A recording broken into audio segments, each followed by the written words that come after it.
Hello! Welcome back to Brenda's Books. I'm so happy you came to join me for more of Sara's War today. I hope you all had a wonderful Memorial Day and that you were able to celebrate your loved ones, even though nobody in the world can go anywhere, but we do our best. So today we are on Chapter 37. As you may recall from the last episode, or the last chapter, Randy had encouraged Sara to write about Ryan. So this chapter begins with Sara writing in her journal. It's a little bit more obvious when you can see it on the page, but since you can't, I'm telling you. Anyway, without further ado, here is Chapter 37, Diving Over the Edge. Here we go. I met Ryan at an ice cream shop on a hot summer day in Providence. I was with a few of my girlfriends when we saw a group of guys walk through the door. One of them had the brightest blue eyes I had ever seen. It was Ryan, of course. At that time, both of his eyes still had vision. He flashed a perfect smile before coming to sit with my friends and me. The two of us talked long after everyone else had gone. He called me the next day, and every day after that. Flowers frequented my doorstep. His excuse was that he was trying to figure out my favorite without me telling him. Evening walks on the beach became our daily ritual. The colder the ocean breeze, the tighter he held me. After one particularly long walk, he kissed me for the first time. The air felt warm after that. Ryan was all about adventure. He took me to see horse races and car races. He even occasionally rented a sailboat for us to explore the world. Ryan was a huge supporter of my dancing. The best part of any performance was coming out of the dressing room to see Ryan leaning against the wall, waiting for me, with a huge smile on his face.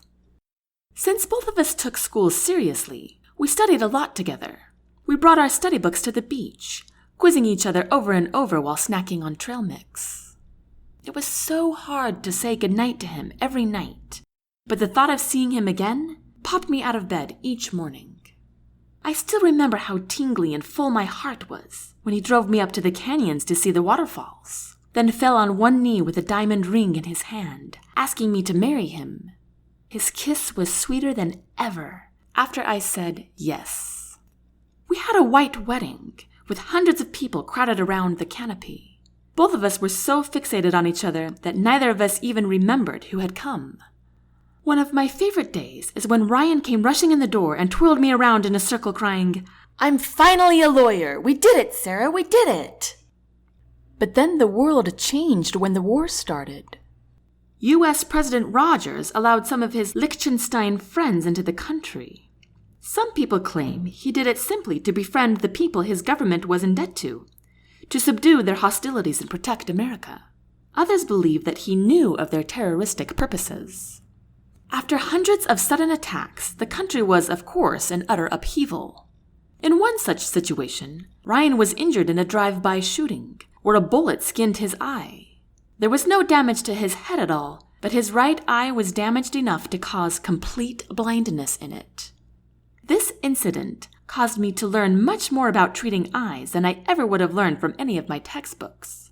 Our ophthalmologist had allowed me as an intern to assist him in the surgery on Ryan, where his original eye was replaced with an artificial one.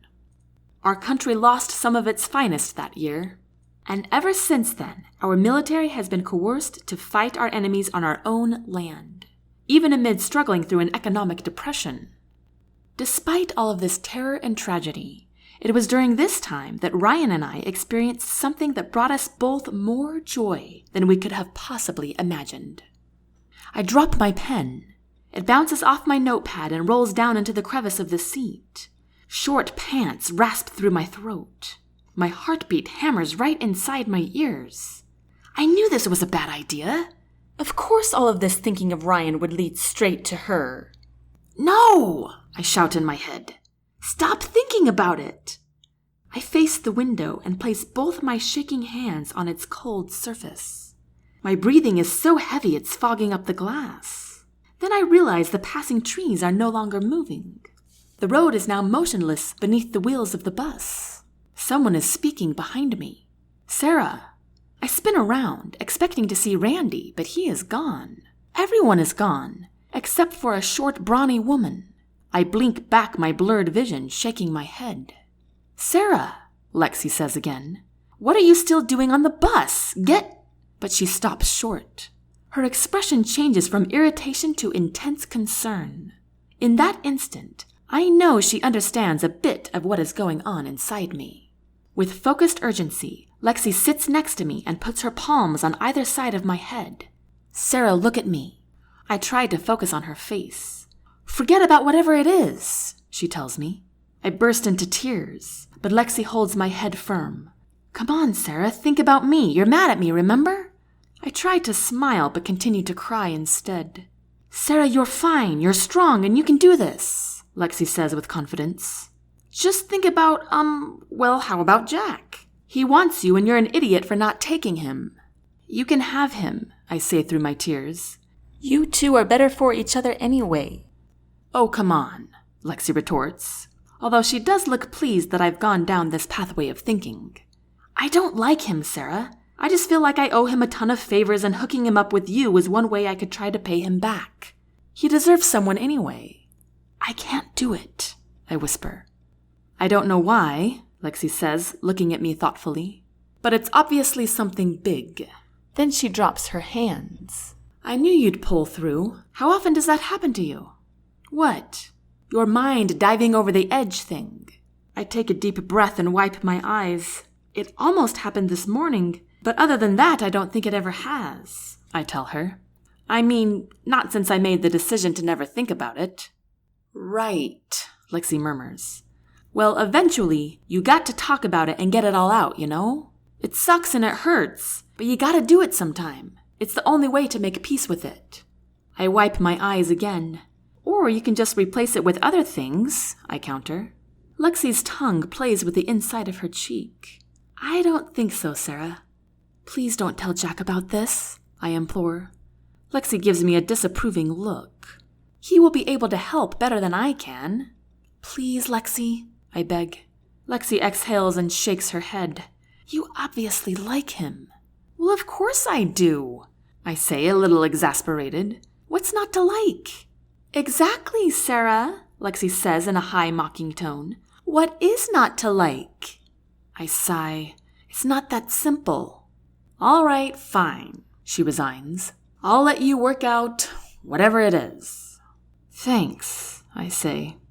But honestly, feel free to go for him. Lexy throws her head back and groans. You really do not know me well at all, do you, Sara?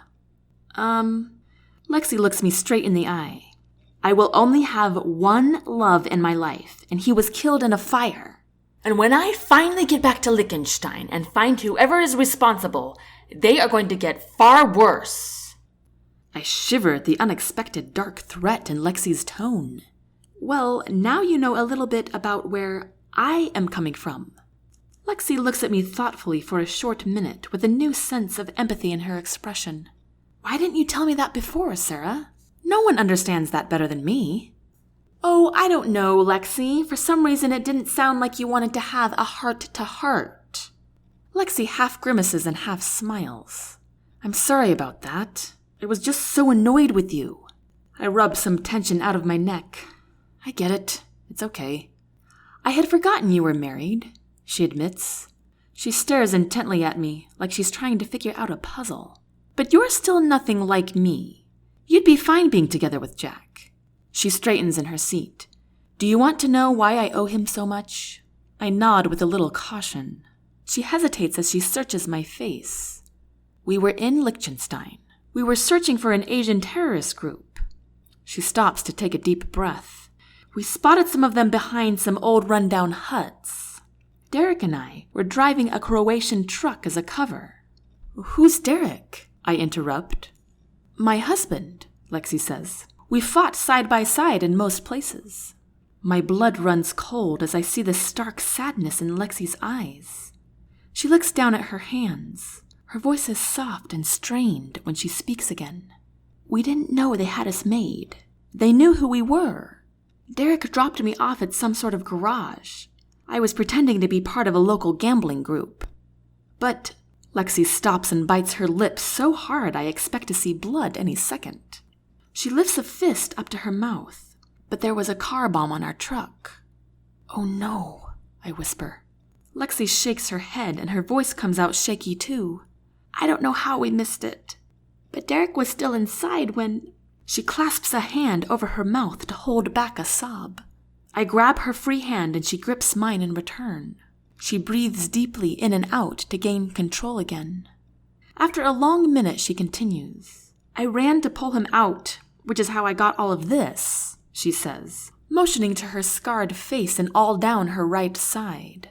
"But I couldn't get out of the truck." She lets go of my hand and wrings hers together. "It was so hot, Sara. I couldn't move, and that's when Jack came. He had an aramid coat and mask on. He managed to take off the door and get us out. But Derek was far too gone." She chokes on every word. I am utterly speechless. I pull Lexy in for a hug, and she cries silently on my shoulder for a long minute. When she pulls back, her voice is steadier. "The Asian terrorists caught us, though. They took us hostage, as I told you before. We were there 48 hours, which is why I didn't get proper treatment for my burns right away." I cringe visibly when I think of how painful those 2 days must have been for her. "And now you know why I look so bad.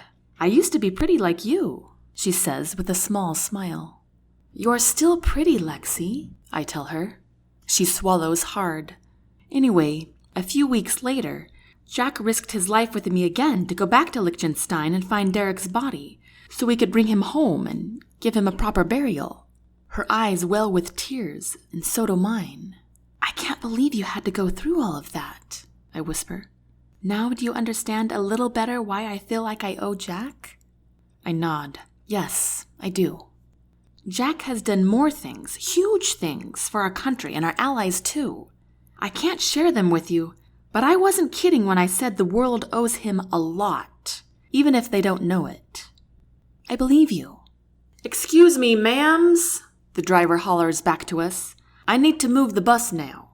Lexy waves to him and I grab my backpack from off the floor and stuff my notepad and pen inside. Lexy moves to stand and I grab her arm. "Are you going to be okay?" "I'm fine, Sara. I've dealt with my issues. The real question is, are you okay?" "Sure," I say as I get to my feet. Lexy pulls her backpack over her shoulder. "Real convincing, Doc," she mutters sarcastically. "I wish you could bunk with aviation for a while so you could tell me about it. Have you told anyone?" she asks as we make our way down the aisle.